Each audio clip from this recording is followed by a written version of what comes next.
In today's video, I'm going to teach you how to export data to Excel from Wrike. By the end of this walkthrough, you'll know exactly where to click and what to expect, so you can quickly get your project information into a spreadsheet and work with it outside of Wrike. Let's start inside your Wrike workspace with the project or folder you want to export already open in the table view. The table view is important because it shows your tasks in a structured spreadsheet-like format, and that's essentially what Wrike is going to send to Excel.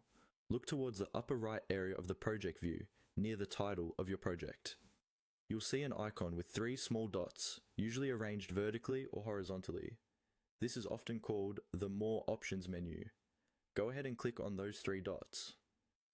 This menu is where Wrike keeps additional actions and features that don't fit directly on the main toolbar. Once that menu opens, you'll see a list of different options related to your project. Look down the list until you find the option that says Export Project to Excel. The wording may be very close to that.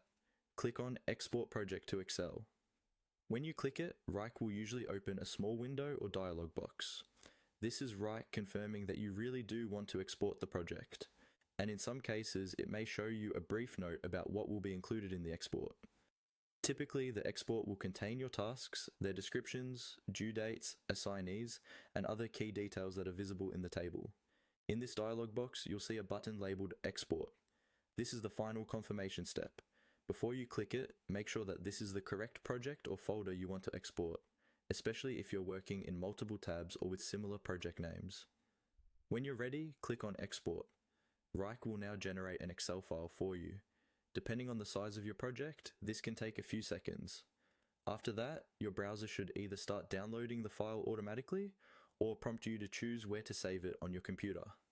Once the download is finished, you can open the file in Excel or any compatible spreadsheet program. From there, you can sort, filter, create reports, or share the file with teammates who may not have access to Wrike.